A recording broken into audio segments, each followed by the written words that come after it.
Welcome, everyone, to our podcast, HR in Focus. I am Barbara Williams. I am the Division Director for the Division of Human Resources. And with me today, I have Dr. Bryle Hatch. So, Bryle, welcome to the show. Thank you for having me. What's top of your mind right now?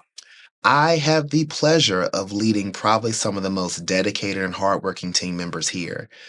We hear all the bad, and sometimes we don't get to hear all the good.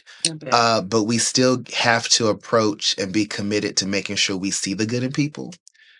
We know that sometimes good intentions don't always work out, but with conversation and with following policy and with providing training, we're going to get to a much better place.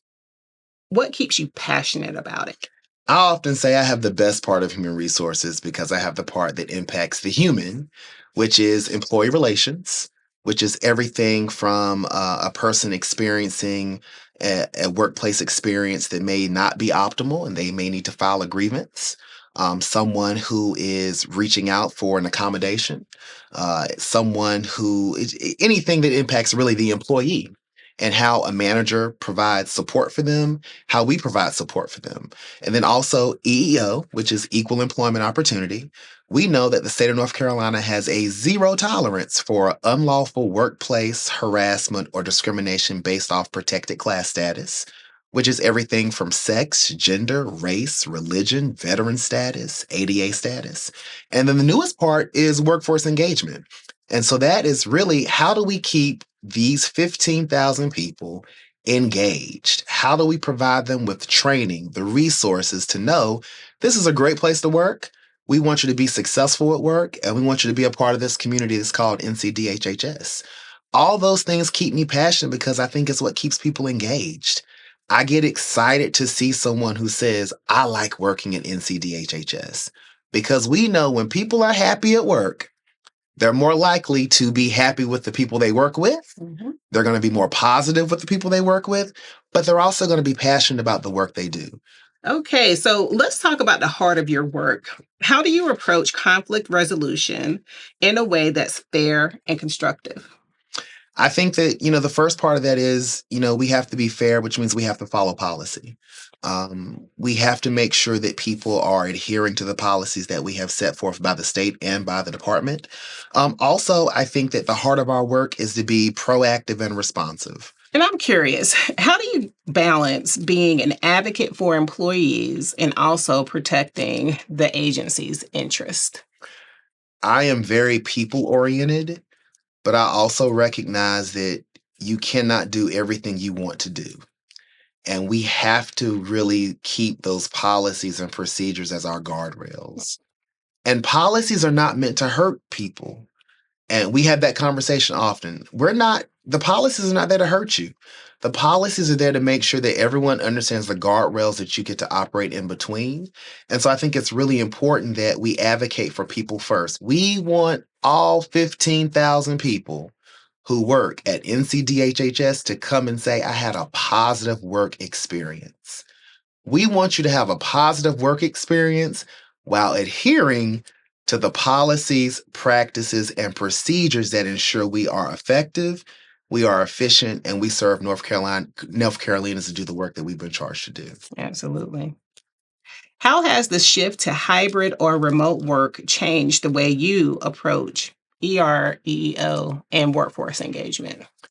People got very comfortable working from home. When you work from home, there is nobody who walks past your office and doesn't speak. When you work from home and you want to smirk or roll your eyes, you can turn your camera off. When you work from home, you don't have to see on a regular basis the person whose energy really doesn't mesh with yours. Mm-hmm. How do we proactively address that? We have trainings where now our team says, you know what? Even though there's a virtual option, we're going to come meet with you in person. We now do meetings with managers in person. About a month ago, we went off site to a division director's whole site to say, hey, we're here to support you in person. And so I think for workforce engagement, for employee relations, for EEO, it means that we now have to support that hybrid in person with the services we provide. I always say we handle the human of the resources, and that means human interaction. And if we can show how to positively interact with one another, what it means to have conversations, what it means to address the things that are difficult to address, we're hoping that role modeling will impact everyone who works here. Yeah. Right. And there's a positive benefit to it. Right. I can't count the number of people I've met since we moved here in September, October, who for the past 3 years have only seen me on a screen. Yeah. Or maybe saw a LinkedIn post. And I have noticed that there's a positive reaction to that. What are some emerging challenges you're seeing in the field? We work in the most diverse generational environment that we have ever in the history of our country. I will use my team as an example, and we're not a huge team. On my team, there is someone around the age of 72, 62, 52, 42, 32, and 22. Wow. All working on the same projects, all seeing the same employment matters with very different perspectives.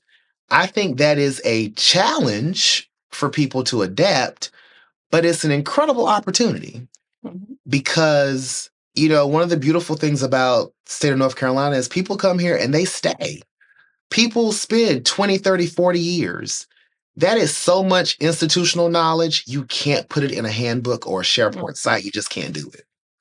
Then there is the fresh innovation of the 22, 32-year-old who is coming out of college, watching TikTok for workforce advice, bringing up things that we never conceptualized. And so the question is, how do we put all those people at the table to make sure they're heard at the table and to make sure what's being served and fed at the table is something they can receive? And so I think that's a challenge, but I see it as an opportunity as well. Okay, time for a quick lightning round. Say the first thing that comes to mind when I call out this phrase. One myth about employee relations. That when you hear from us, it's a bad thing.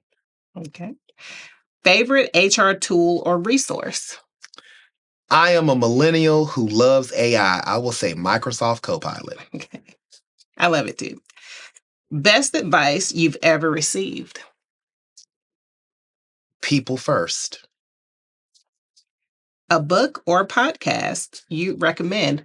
I'm not an avid reader, but I try to read at least 1 or 2 books a month. And the book I would suggest is The Year of Magical Thinking by Joan Didion. Nice. And because it talks about living and processing life while life is happening. When people come to work, they bring the issues they may have. Their child may be sick that week. Their spouse may have lost a job. Their utility bill may be 3 times higher than they thought it was going to be. Their car may be in the shop. They may be having back spasms. Life happens while you're working. And the book really talks about how you work through it and how you almost have to make magical thinking happen in order for you to process through life. One of my favorite books. Well, thank you so much. So this has been a great conversation, but before we wrap up, how do your customers get in touch with your team? Of course, look us up by name. We're there. But also we have an ER inbox where all things ER can go to dhhs.er@dhhs.nc.gov. We are there. We have resources online. And I encourage people, do not be afraid to send an email saying, hey, I have something going on. Can I set up a meeting with you and have a conversation? Absolutely. You don't have to put your life story in the email. You can just say when you're free and we'll set it up. Sounds good. Thank you, Bryle, for joining me in our first episode of HR in Focus. And thank you to our listeners. I really hope you enjoyed this video. And if you did, please like and subscribe. And as always, continue to put people first. Thank you.